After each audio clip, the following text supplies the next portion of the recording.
আসসালামু আলাইকুম প্রিয় দর্শক শ্রোতা, আশা করি ভালো আছেন। শুভেচ্ছা জানাচ্ছি আরও একটি নতুন এপিসোডে।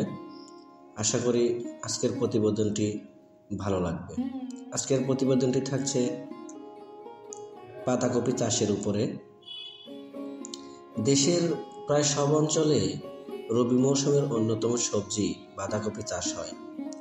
আমাদের দেশে চাষাবাদ করা বাঁধাকপির প্রায় সব জাতি হাইব্রিড বা বিদেশি জাত। আমাদের সাইডে আমরা কৃষিভিত্তিক নানা বিষয় নিয়ে আলোচনা করে থাকি।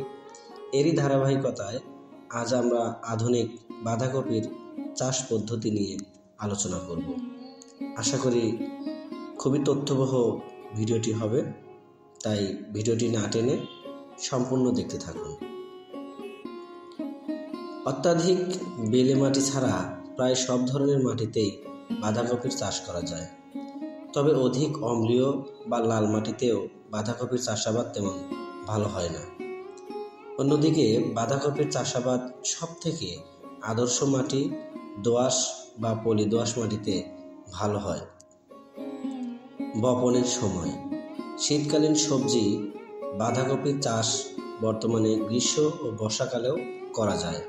এছাড়া শীতের মৌসুমে আগাম ও নাবি দুভাবেই চাষ হয়। চাষের উপযোগী বাঁধাকপির জাতগুলোকে 3 ভাগে ভাগ করা যায়। আগাম জাতের জন্য শ্রাবণ ভাদ্র থেকে ভাদ্র আশ্বিন মাধ্যম, আশ্বিন কার্তিক, কার্তিক অগ্রহায়ণ এবং নাবি জাতের জন্য অগ্রহায়ণ মধ্য পৌষ থেকে মধ্য মাঘ পর্যন্ত। তবে বাঁধাকপি আগাম চাষেই বাম্পার ফলন হয় এবং এ থেকে অধিক পরিমাণে লাভ করা সম্ভব হয়। তাই কৃষকরা আগাম চাষেই বেশি আগ্রহী হয়ে থাকে। বন্ধুরা, ভিডিওটি ভালো লাগলে অবশ্যই লাইক, কমেন্ট এবং সাবস্ক্রাইব করবেন। আল্লাহ হাফেজ।